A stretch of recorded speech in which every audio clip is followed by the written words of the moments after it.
Welcome to Health Club with Julia. I'm your host, health coach, and registered dietitian, Julia Campagna. I'm on a mission to bridge the gap between looking your best and living your life to the fullest. After years of over dieting, struggling with disordered eating, and destroying my social life, I finally found how to reach my dream physique without sacrificing the things I love. Now I'm sharing all my strategies and education with you. We'll be talking all things health, including hormones, metabolism, and lifestyle to help you cut out the confusion and start living. So get cozy and join the club. Hello, you guys. Welcome back to another episode of the Health Club with Julia podcast. As always, I am so happy you are here. Today's episode is going to be like kind of rapid fire. This is going to be the part 2 of my wedding recap because I was just getting a bunch of questions about wedding stuff, and I had already recorded my episode from last week, so we're going to just tie in a little Q&A to wrap up my wedding recap. So we're going to make this one really straightforward, to the point, very quick, and just get all the wedding stuff out of the way. So let's just go honestly straight into these questions. Some of these I did already respond to on Instagram. There was, I think, 1 or 2 that were asked before I decided to do a Q&A, but I'm going to put them here just in case you missed that story. So we're going to keep it all together. Alrighty, we are going into the questions now. So, one that I kind of already mentioned even in my last week's recap of the wedding stuff was things to do or don't do that helped slow down time / be present / savor the moment. So this one is hard because, as I mentioned last week in my wedding recap video or episode, time goes by really fast and there's really no way to stop that, so to speak. Like, the saying is true, time flies when you're having fun.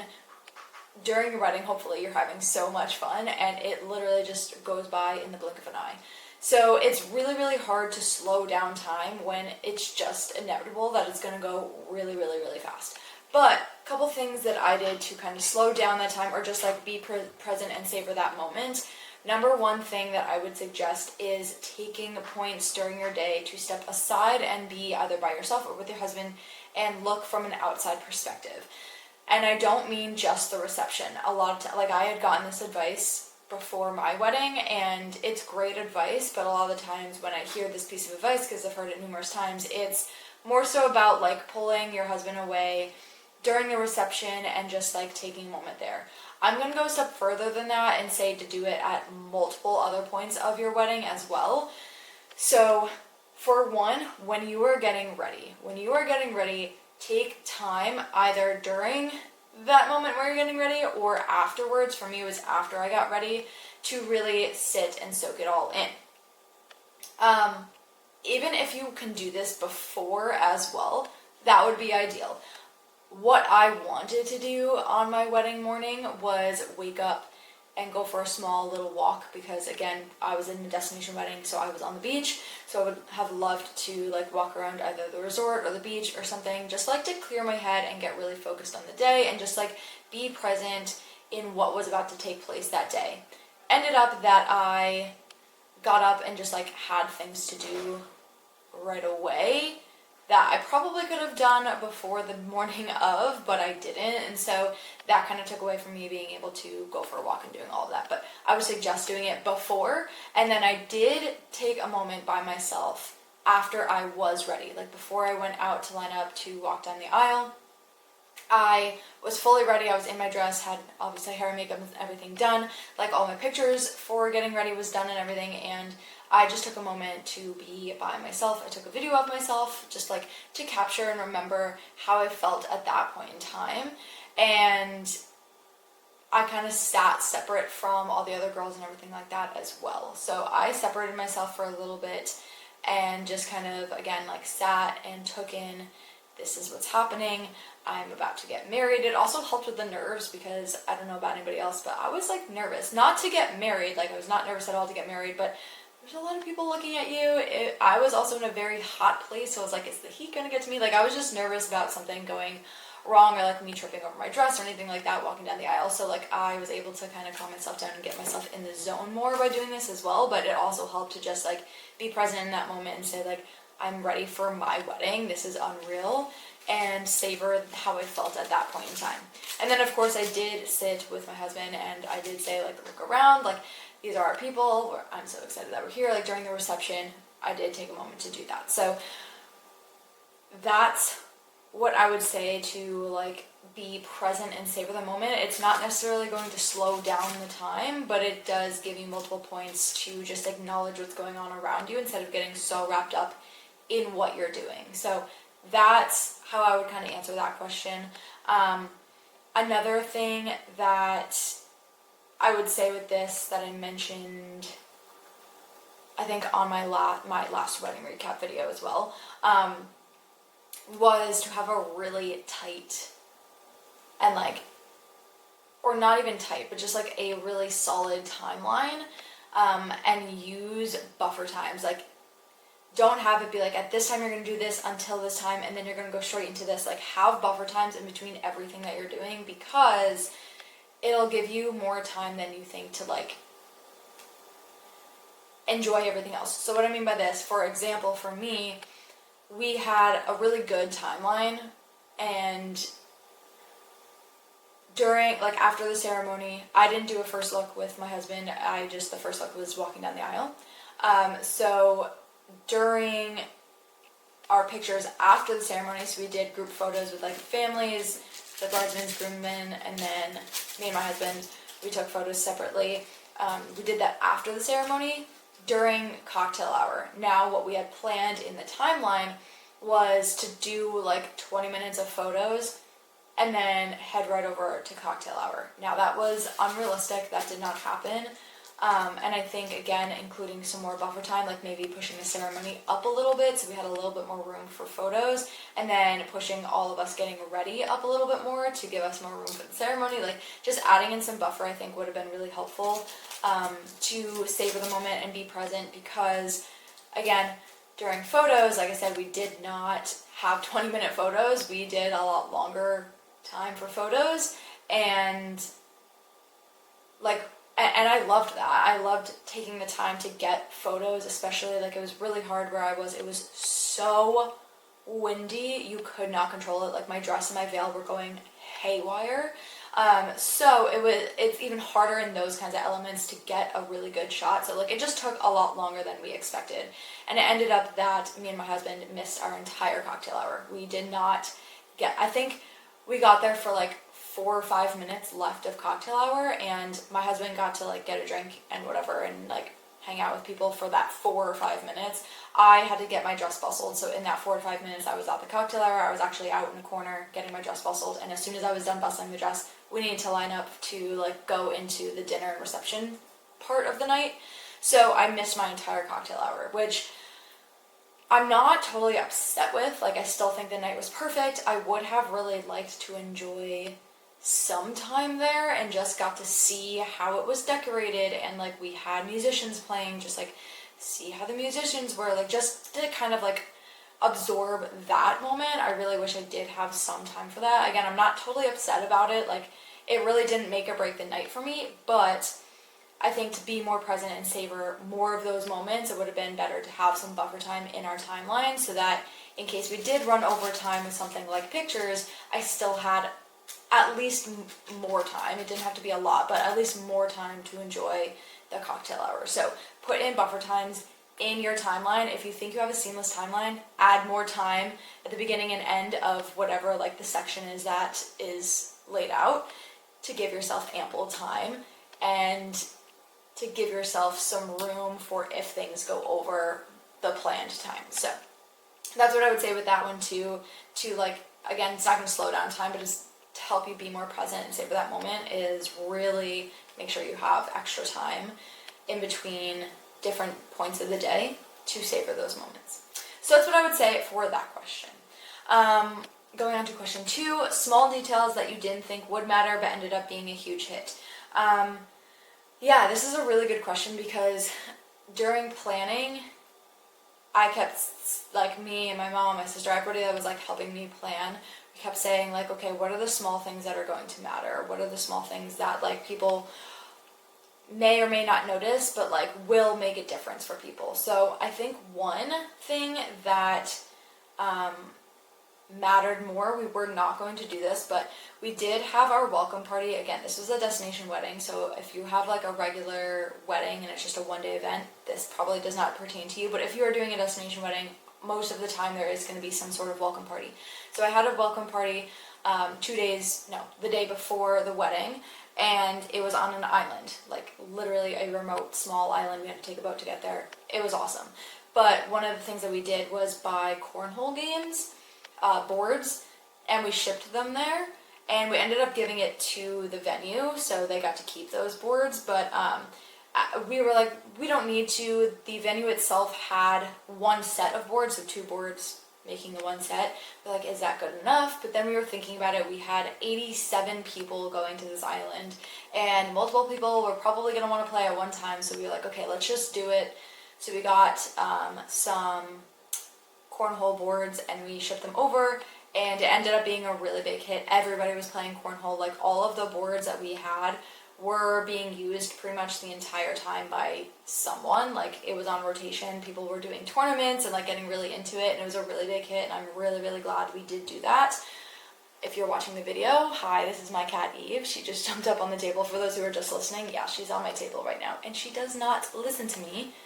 When I tell her to get off and I spray her with water, she'll jump off when I like start to spray her to try to train her to not be on here. And next thing you know, 5 minutes later, she's back up on the table. So let's get her down. Okay.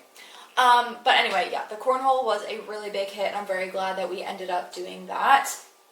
Another small detail that I was like, people aren't, you see? Okay, again, if you're watching the video, she just jumped up again. It's been literally 2 minutes. Not even, it's been 1 minute. And she just fights me on it. Like, you're not allowed up here. So anyway, another thing that I was like, people aren't really even going to use it, / I don't know if it's like, if people are actually going to know like what to do with this. In our welcome bags, we had, you know, your typical things, chips, electrolytes, Advil, all of that kind of stuff, which is very like basic. But what we also did, because in all of the rooms at the resort, there was a hot water maker. And again, like the resort was very nice, and so if people didn't want to go and like buy breakfast and sit down for breakfast, if they just wanted something small or quick or easy or even just as a snack, I put in oatmeal packets, like the instant oatmeal packets, in the welcome bag, and then they could use the hot water maker to have oatmeal in the morning or in the afternoon or whenever they wanted that snack. But it was just a little bit more than just like goldfish or pretzels or something like that. And there was also fruit in pretty much all of the rooms as well. So like you could make a little oatmeal bowl, and that ended up actually working out really well. I did get a couple people that were like, that was such a good idea. I would have never thought to put that in a welcome bag. And a lot of people enjoyed that. Second part of the welcome bag too that I also did was I bought little, like the little alcohol nips. And I packed that and I brought that down with me, and I put 2 nips in each welcome bag so that people can either have like a shot when they got in, or they could use it to make a drink. However they wanted to utilize that, but I did put that in there, and those were all pretty much gone because we like to party in this whole wedding group. But that one was really nice as well. So both of those were a pretty good hit.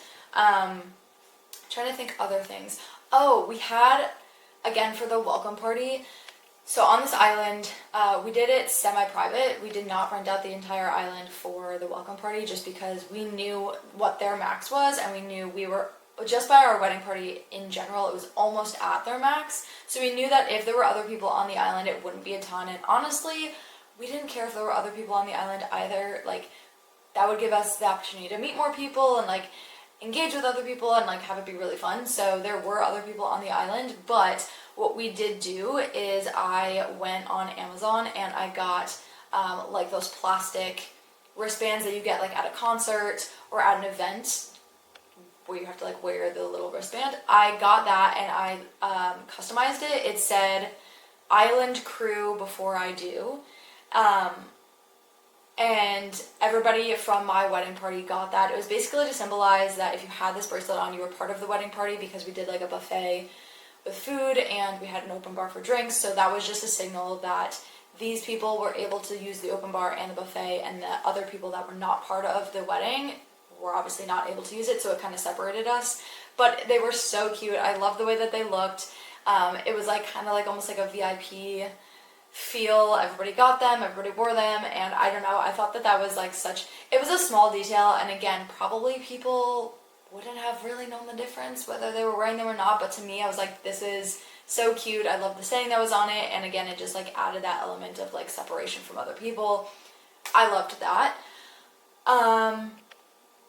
Last thing that I'll say with this is, I mean, there's probably more, but I'm just kind of doing this off the cuff. So last thing I will say with this, which was a great idea in my opinion, again, I'm in a destination wedding. I had a beach wedding, so a lot of people were barefoot. So a small detail that probably, again, people didn't really notice. They wouldn't have said like, oh, this is cheesy and cheap and whatever. Like they didn't, you wouldn't have noticed it if you were just a guest there, but I noticed it.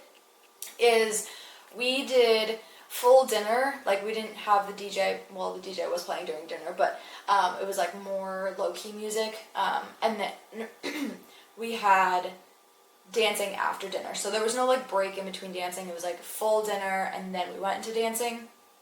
So after dinner, during dinner, we used like wine glasses, regular glasses, all the things for drinks, but once dinner was over and we started that like dance party part of the night, the bartenders switched over to completely plastic cups. And again, this was because everyone, I think literally everybody took their shoes off pretty much immediately because we were eating in the sand. So everybody was barefoot, and I did not want to have to worry about glass breaking on the dance floor, people stepping on glass, or even like buying bulk flip-flops. I was just like, I don't want to do that. Everybody's gonna be barefoot. You're in the sand, so who's gonna wear flip-flops in the sand? Like, no one. So I did make the switch to doing only plastic cups at the dance party part of the night, and that was a huge hit. Nobody got hurt. Nobody, like, I did not have to worry about that at all. I've been to plenty of weddings where they use glass on the dance floor and they drop a drink and there's glass, and then you have to like circle around that area. They have to clean it up, sweep it up, mop it up. They have to like clean up the entire dance floor while you're trying to dance, and it just kind of like takes away from that. So in order to not have any issues with that, even if you dropped a cup, like, it was plastic, so you did not have to worry about anything breaking. Yes, the dance floor got wet and whatever, but it was a beach, so it was fine. So that one was a really big hit as well that I thought was a really great idea, and I'm very glad that we did that. So again, there's probably more small details that I'm missing. I want to go through this a little bit faster, so that's what I will say with that question. Next question, things to not stress over that actually didn't matter. So a couple things with this. I'm not going to give specific things. Well, I'll give one specific thing, which is weather. If you have a wedding that is planned outside, do not stress over weather because you cannot control that. For me, again, I was on an island, so island weather is very spotty and unpredictable. It did show, and I did put a down payment on a tent just in case, because that week was showing rain. Before we even went down there, it was showing rain pretty much every single day, and I knew that wasn't going to be the case, but there were, chances that it would be spotty rain. So I did put down payment on a tent, and I reserved a tent just in case we needed to use it. For that tent, they needed to know a full 24 hours ahead of time. So it's not like I could have woken up on the day of the wedding and been like, it's not looking so great today, let's use the tent. It had to be the night before. So the night before, as I was checking weather to like make this decision, it was saying that it was going to rain, and it was saying it was literally only exactly during, I think it was like cocktail hour or something like that. But it was just like a little shower, and it was right during some part of our wedding. It was not early in the day, it was not late in the day, it was literally just then. So I started stressing about that. And then I started talking to people who were there, and I was like, what do you think? I asked guests, I asked the people that worked at the hotel. Everybody was like, don't do the tent. You're going to regret it. Don't do the tent. So I ended up just like trusting them, trusting my gut. I did not want to use the tent. I was just kind of stressed that it was going to come true, that at that moment in time, like when we were getting married, it was going to rain. But again, I couldn't change anything. I couldn't Like, that was not in my control. Mother Nature is going to do what it's going to do. And so I just made the decision, and I honestly did stop stressing after that. Like, I didn't really think about it the rest of the night. I did think about it the next morning, and that was like one of the first things I did was wake up and check the weather, and it did say still like spotty showers, but it kind of shifted a little bit. And it ended up being an absolutely beautiful day. No rain during the ceremony, cocktail hour, reception.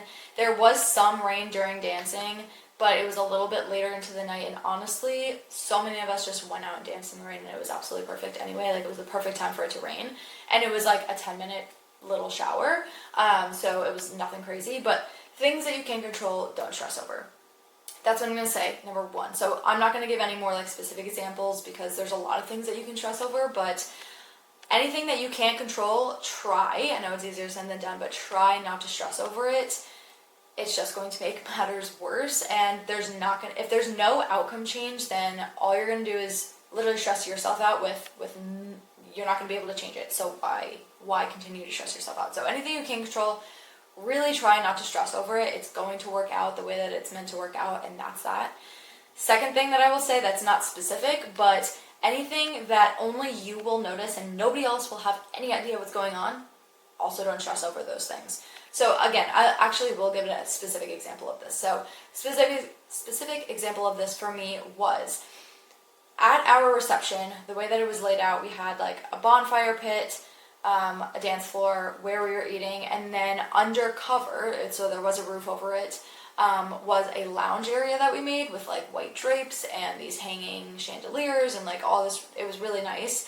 And in that section, built into the structure of the venue, were these blue lights. So think, it's not like a black light kind of blue vibes. It was like a legit blue, like almost like a DJ blue light, if you know what I'm trying to describe it, but it's just like this really cool, moody, vibey blue light that was in this like lounge area / restaurant venue thing. They added so much to the feel and vibe and mood of the night. So the plan was to have those turned off during dinner, and then once dancing started, we were going to light the bonfire and and turn on these blue lights in the lounge area. So again, it gave it that really moody, awesome feel. Halfway, probably honestly, yeah, halfway into dancing, I noticed that the blue lights were not on. It was probably not exactly halfway. It was a little bit earlier than halfway through, but whatever. I noticed that the blue lights were not on at one point, and so I went over to my wedding planner and I was like, hey, can you check? They were supposed to be on. Can you just ask them to turn on the lights now? And so she was like, I'm on it. Don't worry about it. I got this. So I was like, okay, great. She took that into her own hands. I went back out to dance, and I literally totally forgot about that the entire rest of the time. I did not remember until the next day. I was speaking to my wedding planners and just like recapping how everything went. And they were like, by the way, the blue lights, they were not working. And I was like, oh, I didn't even realize that. So unfortunately, they did not work. They did try. They had like these mini blue lights that they were trying to put up in replace of them. Did not give off the same mood. Did not give off the same vibe. I would have loved, like, looking back at it now, that added so much element to it. But again, nobody else knew that that was even a thing. And everybody had a great time, and it really did not matter. So I luckily forgot about it that night. I was not stressed over it because I forgot about like even asking for them to turn it on. I wish that it would have, because it just, again, would have added another element to it and would have looked so nice. But nobody knew about it. I forgot about it. And so like, if nobody else is going to notice these small things, don't stress if it doesn't go exactly the way that it plans, because everybody's going to have a good time regardless. So that's, again, what I would say to that. So that answers that question. Anything you can't control and anything that nobody else will notice, don't stress over it. The fourth question is, what was it like having an infant at the wedding? So I did have an infant at the wedding. It was my niece. She was the only child there. To be honest, I am someone who fully believes that infants, babies, children do not belong at a wedding. Sorry if you feel that way. I personally feel like they do not belong there. So in general terms, like if my sister did not have a child, this would be a fully child-free wedding. And it was. Like, I made it clear that no children were invited. And children, I mean like 18 and older is fine. Like if you're 17, 18, okay, you're good. But like I'm talking children. Like elementary school, middle school, you're not invited. And younger than that, obviously, you're not invited. I don't believe that they belong there. It is a time where you're celebrating love and you don't want people crying or throwing a fit or like just, I don't know. You just don't want that to bring down the vibe. And also, like, I want the people there to have fun. So if you're someone who I'm friends with and you have a child, like, it does take away from your enjoyment of the day. And then, not that it's going to take away from my enjoyment, but like, I want to enjoy my time with you. And if you're just stuck, you know, watching your kids, it does kind of take away from that. There's a lot of drinking, like, it's just a lot. So I don't believe that children should be at weddings, with a few exceptions. Okay, like I had my own exception. But, so yes, my sister did bring her baby. She is, at the time of the wedding, she was 11 months old. She was literally, I got married May 10th. Her birthday's the end of May, so she was basically a year old. So that's how young she was. The reason why she brought her is obviously because both of them were invited. Like my sister and my brother-in-law were obviously invited. They were both in the wedding, so obviously they were going. And it was a destination wedding. She couldn't just leave the child home being under 1 year old for a whole week without her. To have somebody else watch her was a lot for them because they were gone for so long. And again, it's international. So it's not just like it's one state over where they could just drive back, or like it's a 1 hour flight. It was a 4 hour flight plus a ferry. So it was a lot to travel. Like, God forbid anything happened, they would not be able to get right back to her. So obviously we weren't going to keep her at home. We did debate bringing someone to watch the child, but we couldn't, and we didn't end up finding anybody to watch the child for her. Like, we were going to have them stay in another room and just like during the wedding take the baby, but that didn't work out. So we were just like, okay, whatever, it is what it is. We're going to work with the situation given to us. So she did come. She did come to all the events. She went to the welcome party on the island. She went to, obviously, the rehearsal dinner. They were part of that. She did come to the wedding.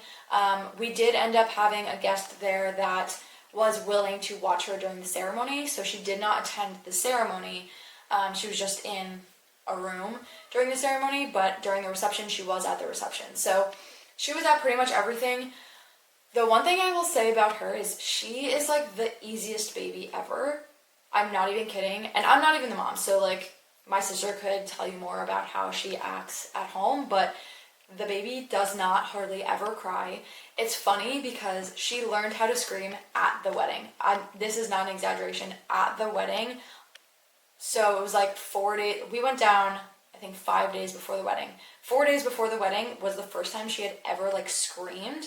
And we were like, oh my God, she just learned her voice. Like for real this time, learned her voice and learned how to scream and make noise.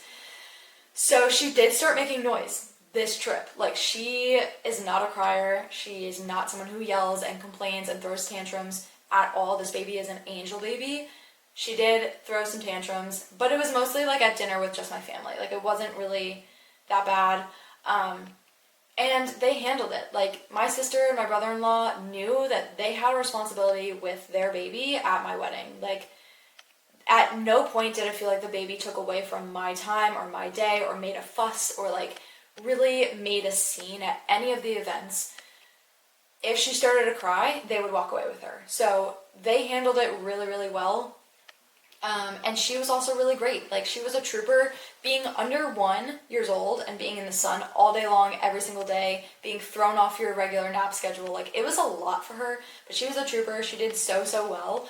And again, like, my sister and my brother-in-law as parents did an excellent job of handling it and not, like, bringing me into it or having to rely on so many other people. Definitely people were willing to take her. Like, she's a really cute baby, so everybody was like, I'll watch her. And that was, like, up to their discretion, the guests, if they wanted to help out and take her. But they handled it really, really well. So, honestly, for me, it was not an issue at all. It did not take away from any event. It did not take away from my time. She was an angel. I loved having her there because I love her so much. So, yeah, I thought it was totally fine. Again, on a regular basis, if I was at home having my wedding, she probably would not have been invited It was just circumstances that brought her there. And again, on regular terms, I would have a child, like no child or an adult only wedding with no children. Again, just circumstances led us here, but honestly, it was great. It was fine. There was no real issues that caused any disruptions or anything like that, so it all worked out in my opinion. And again, that's both due to the parents doing really well with parenting and also the baby just being an amazing baby. Thank you so much for listening to another episode of the Health Club with Julia podcast. If you loved the episode, share the podcast and tag me, and subscribe so you don't miss any further episodes. If you have any questions, feel free to send me a DM. Thanks for being a part of the club. See you next time.